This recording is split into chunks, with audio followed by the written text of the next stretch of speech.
Are you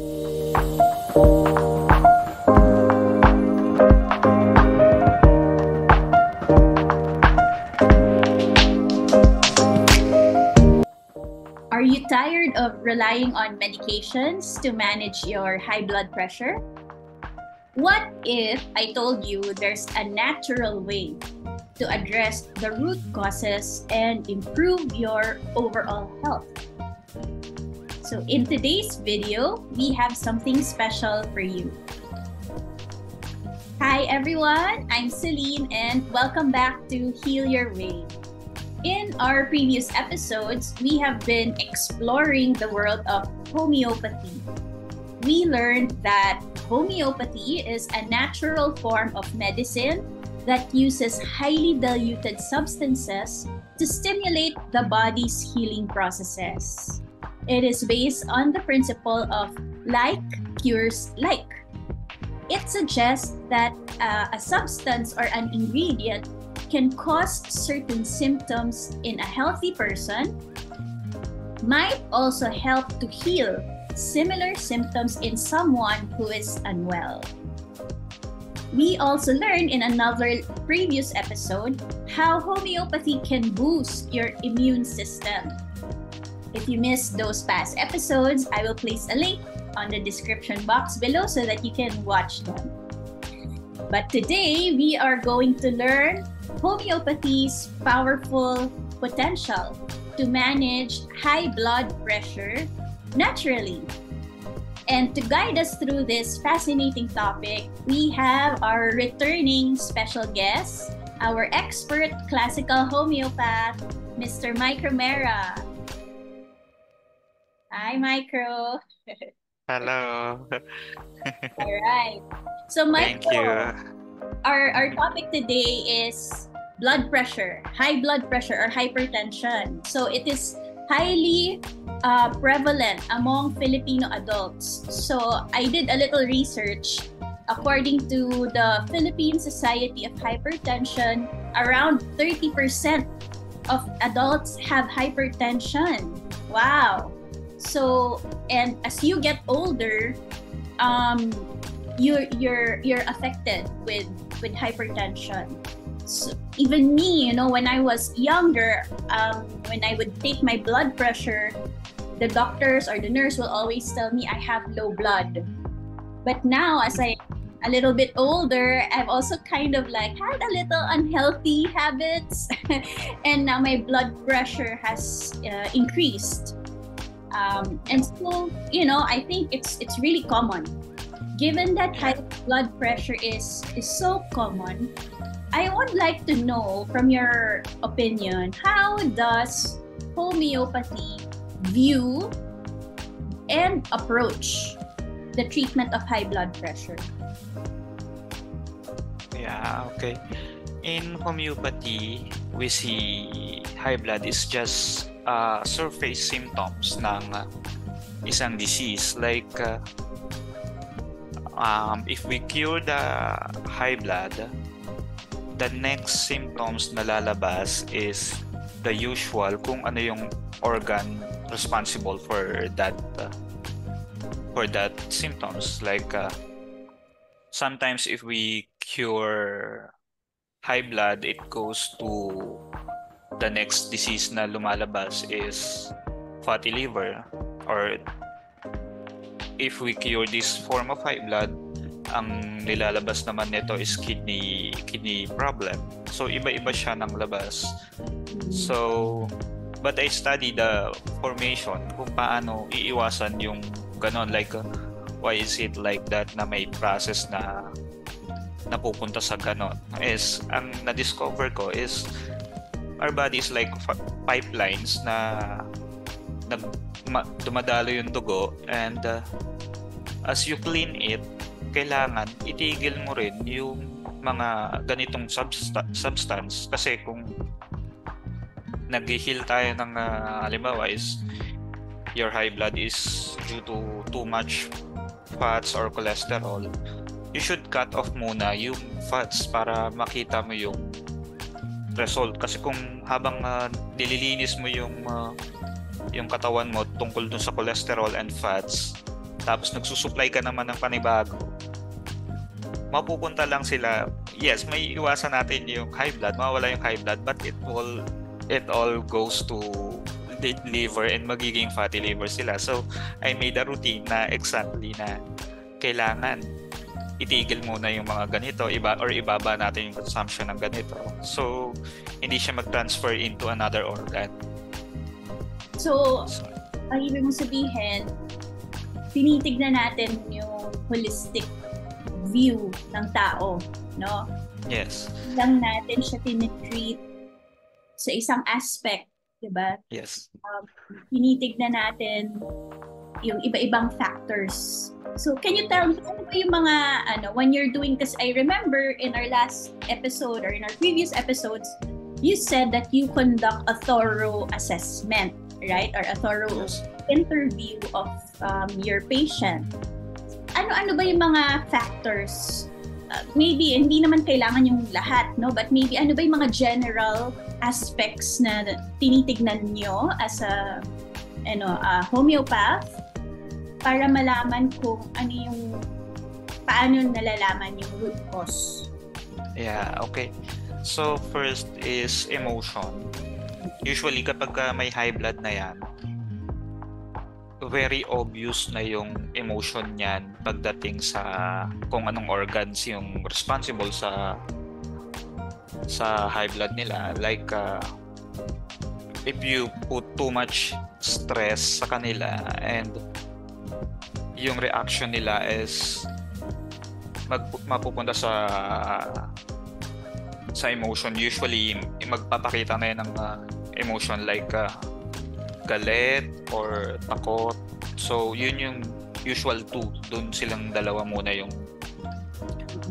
yung pinapakita nila. And pagdating doon sa dalawang emotion na yun, may mga branches pa yan ng iba pang symptoms. So kakalkalin pa yun paunti-unti, like asking different questions, like kung mayroon ba silang practice na yung anong tawag dito, yung they do like drinking synthetic drugs na routinary, or may maintenance ba sila, yung pala yung exact term. So, or we also ask meron bang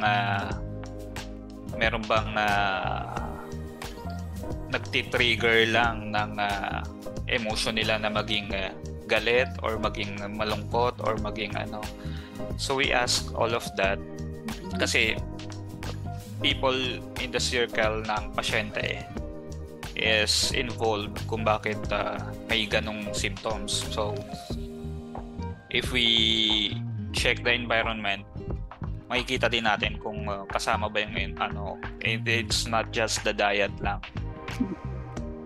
Amazing, no? Interesting. I love that kasi syempre anything, diba, could be a source, and it's a collection of all our conditions, our internal emotions, and even the external conditions affect us and our health.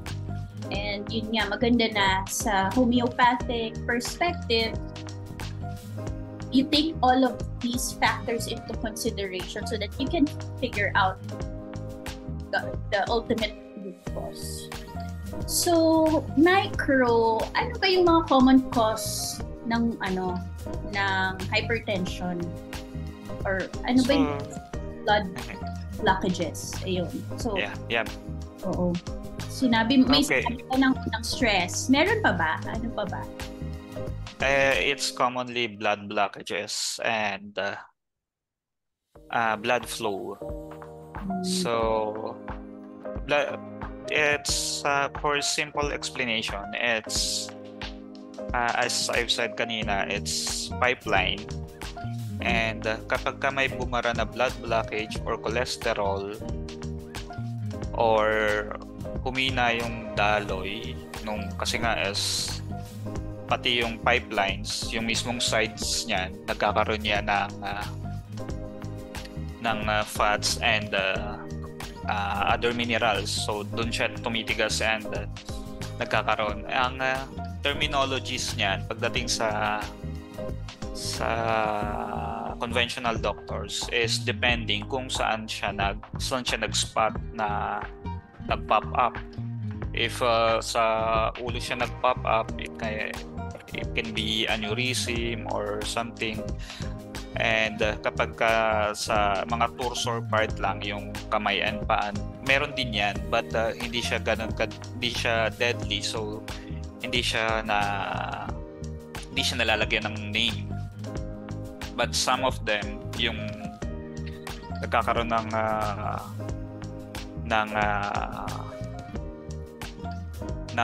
name is yung those are deadly. Yun sila lang talaga yung may name.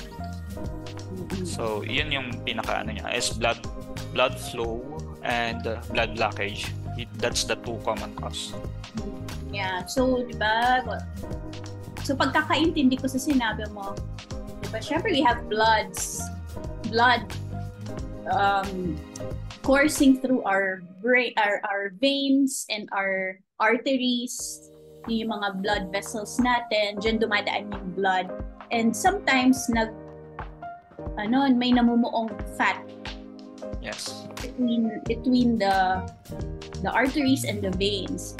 At yun ang nagkukos ng blood pressure. Pag hindi masyadong smooth yung pagdaloy ng blood, yun, doon nagkakaroon ng blockage, doon nagkakaroon ng nagkaka-develop ng sakit. So, okay, so now, ngayon sa homeopathy perspective, baka you can show us, paano ba namumuo yun, yung mga blood blockages? Ano yung causes? Bakit nagkakaroon ng blockages ang tao? So, number one cause ng blood blockage or ang mismong term na is blood disorganized. So, nagra-randomly yung dugo due to a lot of chemicals na pumasok sa katawan natin. And even the spices or MSG is enough. Yung MSG sa food ng mga processed food, enough na yon para mag-create sila ng disorganized sa dugo. So it can create blood clots, and if your diet is usually high cholesterol, that's two combination is enough para magkaroon ka ng maramdaman mo yung symptoms. But the usual symptoms, early symptoms is punctured pain sila sa chest area yan, yung thread. If you feel na punctured chest pain sa baba, like sa legs and is ang ginagawa is hilot lang yung ginagawa and it works. So, but the specific area na kailangan mabantayan mo is yung upper dun sa chest, yung chest to head. They are important na maging sensitive ka sa ganun kasi those are quick. Mabilis yun na makadisgrasya ng tao. Okay, so kailangan pala we listen to our bodies kasi yes. Normal naman na meron tayong mga pains here and there, pero pag nandito na sa chest pataas, yes, it's a signal na siguro kailangan pansinin na natin, 'di ba? At let's try to find help to look into these symptoms kasi na pala yun, baka hypertension na pala yun. Yes. Okay. So, can you, I'm interested, into how our emotions, kasi yung diet, yun I understand, diba? Naiintindihan ko yung diet. Pero how about the emotions and the lifestyle? Paano siya sa high blood? Yeah, yung emotion is usually as a trace lang siya kung what form of high blood na meron ka. Kasi it's blood flow and our body is a whole system. So, dumadaan yan sa organ na ganito. And each organ, kapag na-stress yung organ na yan, is magre-reflect yan sa emotion. So, if you stress yung kidney ng tao, is makikita mo sila, is matatakotin sila.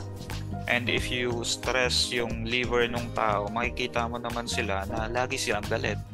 So, those are trackers, yung emotion. But if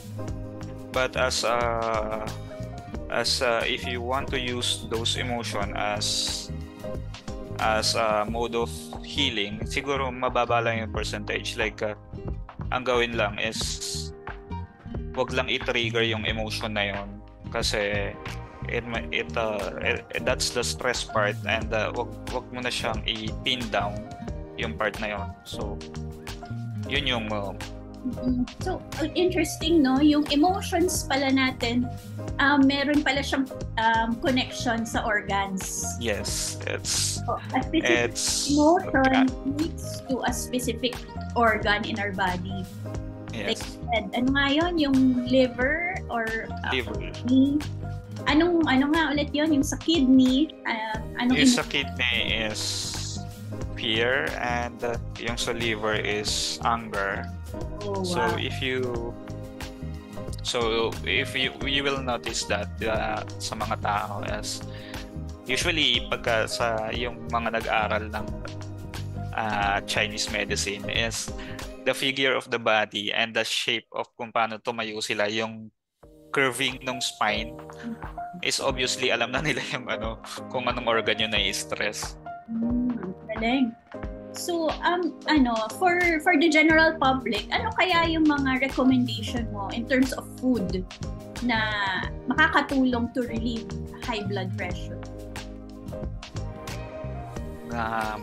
First is yung green leafy vegetables. It's the weakness of all disease. Like, wala silang iwas doon. But, yun din kasi yung yun din yung reasons kung bakit mostly ng tao ayaw ng green leafy vegetables, kasi ayaw ang nung lasa niya mapait. So ayaw siya ng bata pa lang sila, ayaw na nila noon, so they never try it again. Pero it's the number one weakness. If minerals kumakapit sa kanya, fats is also kumakapit sa kanya. So everything is may tutulak siya palabas. And wheatgrass, actually yung fresh wheatgrass na ginigiling, and yun yung iniinom, that's the best na pang higop ng fats and minerals sa katawan. Uy, take note. Okay, green leafy vegetables and wheatgrass. Wow. Yes. Maganda yan. Kaso yung wheat, what? Yung coffee, is that advisable? Yung coffee is triggering siya ng liver. If liver yung yung identity ng high blood mo is liver, iwasan mo na yung kape. Pero kapag hindi naman siya liver, usually hindi naman alam ng tao kung anong form ng high blood is high blood from the liver, and so iwasan na lang talaga nila yung kape. Interesting.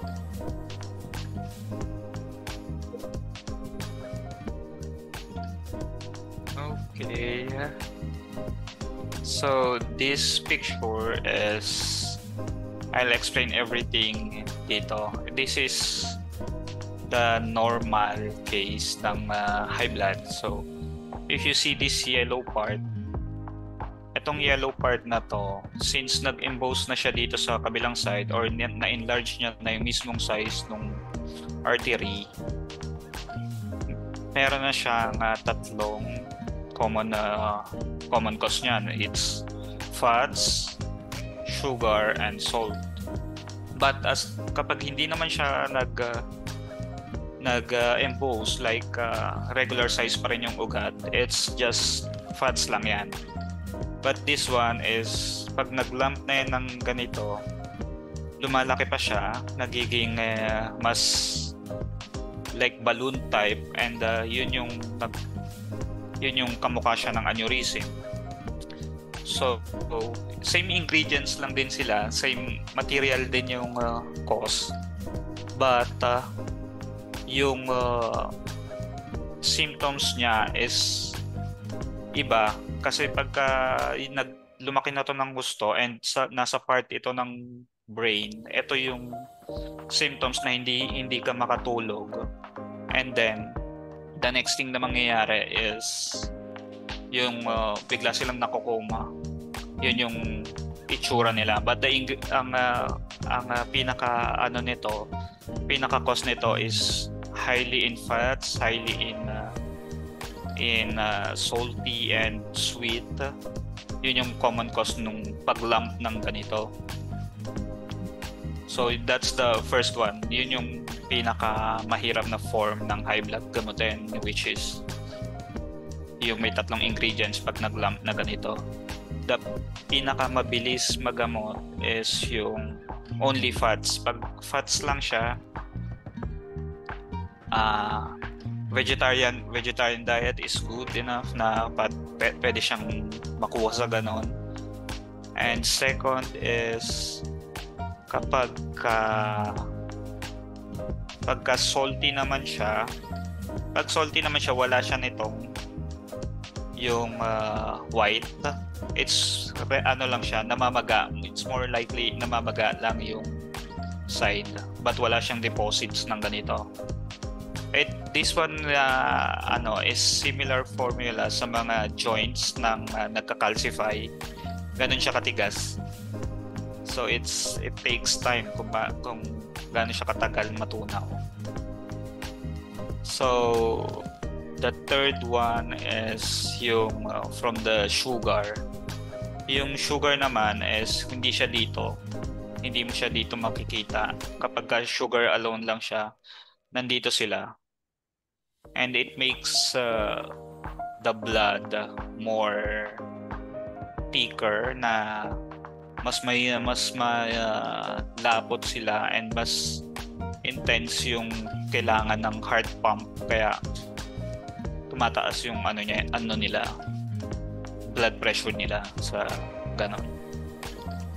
So that's the arrangement. Like, first one is fats, pinakamabilis yan. Second is salt. Third is sugar. So yun yung arrangement nila. Ganun lang sila. Napaisip tuloy ako kasi mahilig ako dyan. Fats, salts, and sugar. Gusto ko yung combination na yan. But the symptoms ang babantayan mo lang naman dito if you have high blood, na ang symptoms is yun yung sinasabi nating emotion. If liver is magagalitin ka, okay, one of the hardest yan. If naman yung ka is overthinking, lagi kang nagpa-paranoid, nasa salty version ka ng high blood. And kapag yung sinasabi ko nga na may calcification process, is yun yung process na hindi na sila makatulog. At the same time, may headache sila na tumitibok yung ulo nila. So, pagka it's common, lagi ko silang nakikita sa na cases na nakikita sa internet na like ilang araw din nakatulog, then biglang nag-coma. Ganun sila kabilis. Ito.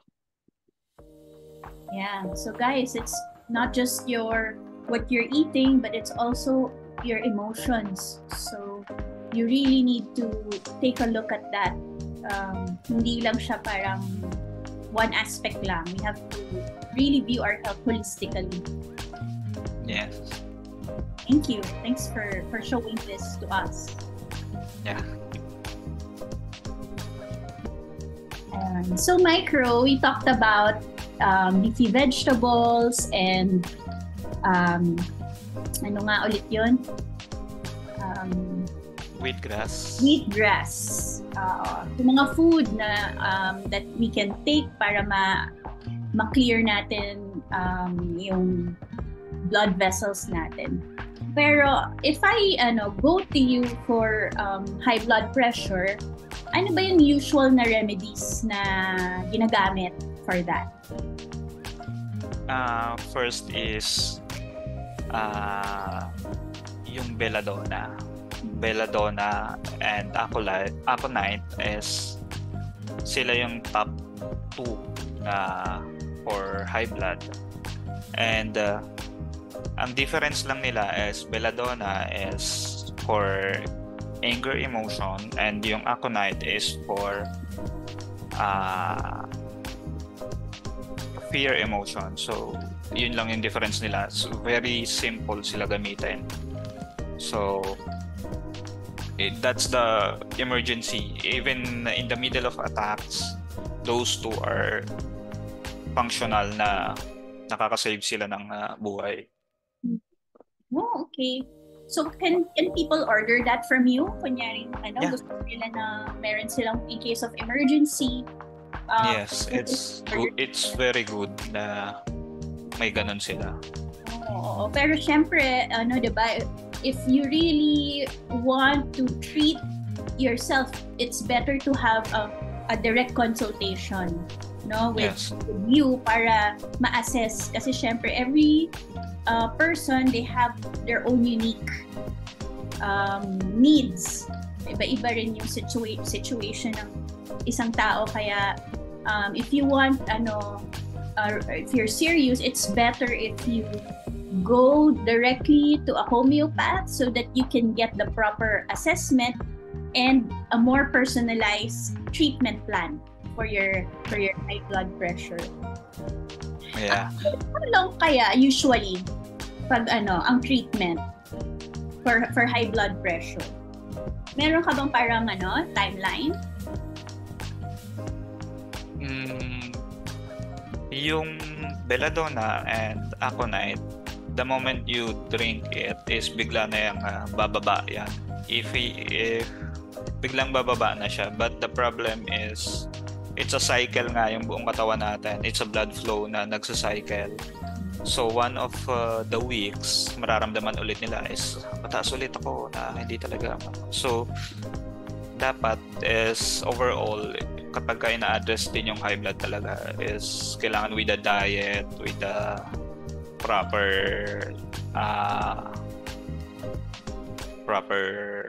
check-up. Required din na may check-up to every 2 weeks kasi tinetrace to eh. Mm-hmm.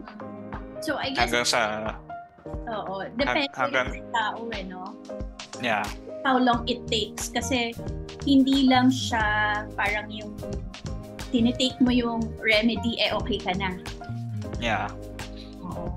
So it has diet talaga and may assessment din siya.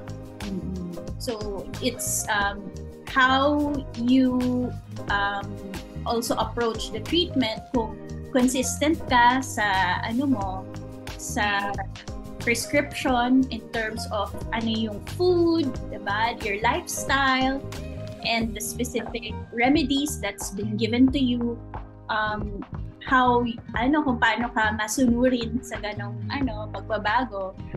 Yun. Talagang I think it really depends on the person kung, diba?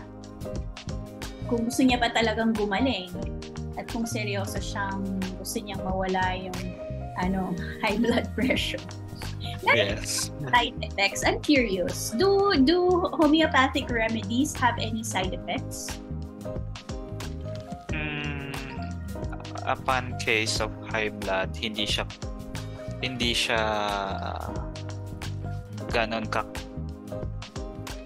wala masyado. It doesn't, yung high blood is something na symptoms talaga siya na kapag na even ma-over kanong gamot, it doesn't give you back the high blood symptoms again. Hindi siya ganun. It proceed to next disease, which is naka-base kung ano yung diet na meron yung pasyente.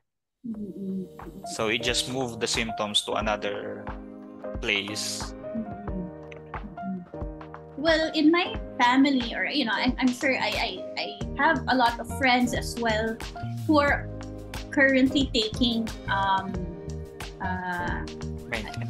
maintenance medicines for their hypertension. Is it possible to use homeopathy alongside the maintenance medicine? Yes. Same story with my mom. Like 8 years naka-maintenance siya. Tapos nung nag-homeopathy na siya, natigil niya na yung maintenance. Tapos there is one time lang na nagkaroon ng major, parang umatak lang sa kanya na ninervyos siya. So panic siya, and then doon niya sineryoso na i-address yung high blood niya, which is takes parang mga next 2 weeks pa siya nakapagpa-check sa doktor nung pagkatapos nung attacks na yon. Pero nag-inom na siya ng gamot, and pagdating sa doktor, it's normal na yung yung BP niya. So it's kasama din yung pagpapacheck sa doktor, kasi yung mind conditioning ng pasyente, kapag alam nila may high blood sila, it will run sa utak nila na may high blood sila na ganito, and yung overthinking na yon is nagko-cause din yon ng nervyos sa kanila. So nagba-bounce back sa kanila yung thinking nila. So kaya dapat may check-up din siya sa doktor para makita kung normal na ba. Kapag normal na, at least magsasadal na yung niyan, hindi na masyadong kabado yung pasyente. Yeah. I think it's really important that we also consult with our doctors. But at the same time, I think it would be a good idea to try to heal ourselves naturally, and using homeopathy kung ma-reverse pala, di ba? Kasi yung maintenance, you have to take the maintenance medicines forever. That's the idea. But in the case of Micro's mom, who's been on maintenance medicine for 8 years, because she took the homeopathic approach seriously, she was able to stop the maintenance medicines. So yun. So you also kailangan mo rin talagang tansyahin yung balance ng conventional medicine sa natural medicine. And it's good to go to the doctor para mo rin malaman kung okay ba or hindi, is it working or not. So it's important that we work together with the doctors too.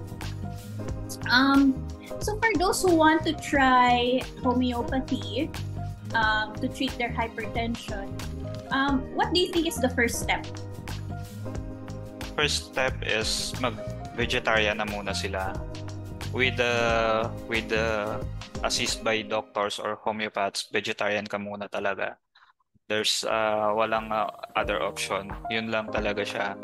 Unless kapag hindi, sobrang hirap niya na patients and your doctor mahirapan, kasi you cure the disease and you also supply the new cause of this. So kailangan mo talaga i-cut off muna yung mga high fats, high cholesterol.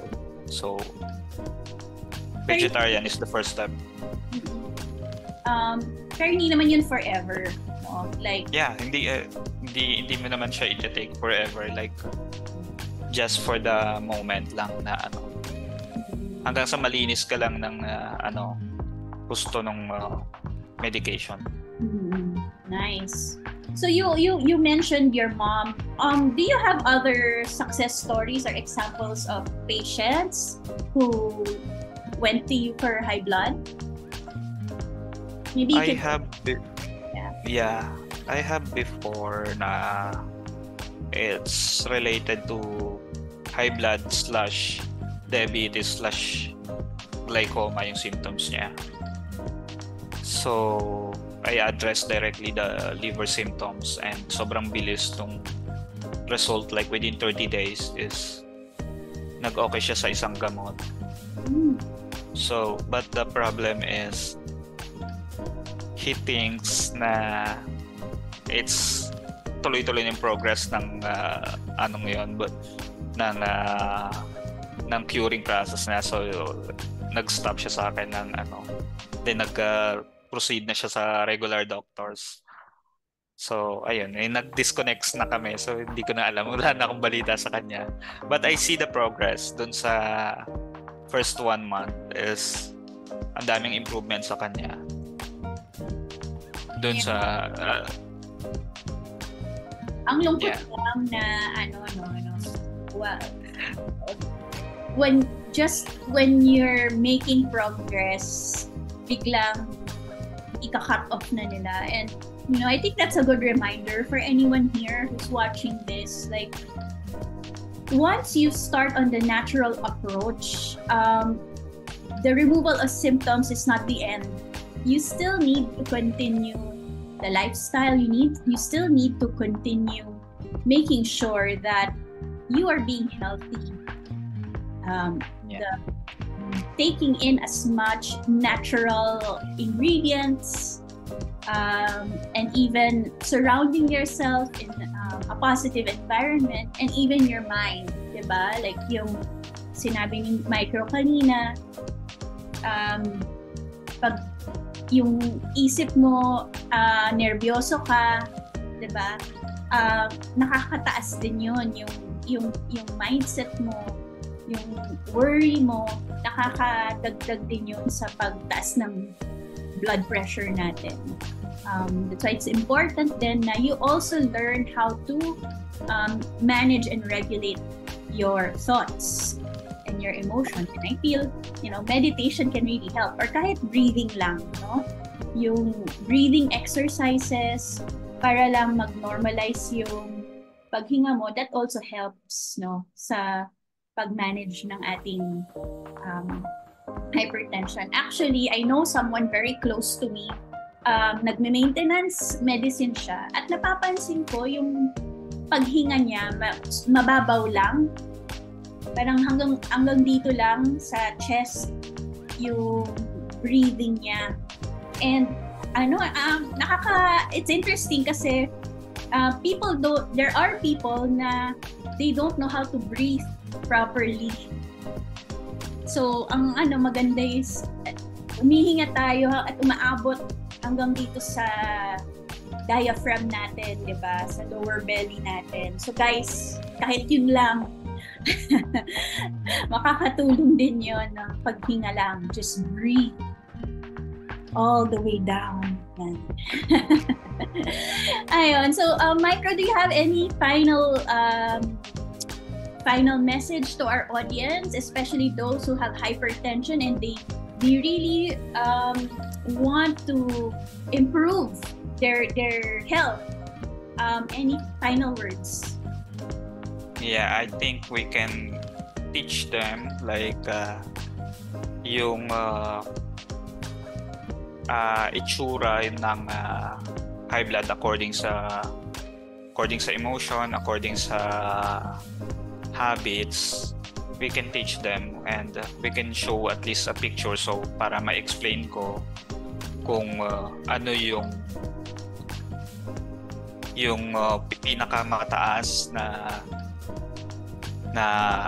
level na pababa, kung sino yung pinaka mas madaling gamutin. So I think we can show that. Okay. All right. Thank you. Thank you so much, Micro, for sharing your insights with us today. It's been incredibly informative and enlightening. Yeah. All right. And we look forward to our next episode, to seeing you again in our next episode. And I know that anyone who's watching this will really benefit from your wisdom that you are sharing with us. So thank you. Okay, thank you.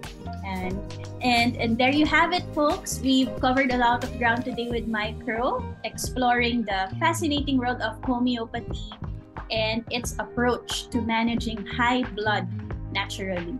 So thank you to our viewers for tuning in. If you found this video helpful, don't forget to like, comment, and subscribe to Heal Your Way for more holistic wellness tips and interviews and experts. And if you would like to connect with Micro, I will also include his contact information in the description box so that you can get your own personalized homeopathic treatments with him. So that's it for today. We'll see you again next time. Bye.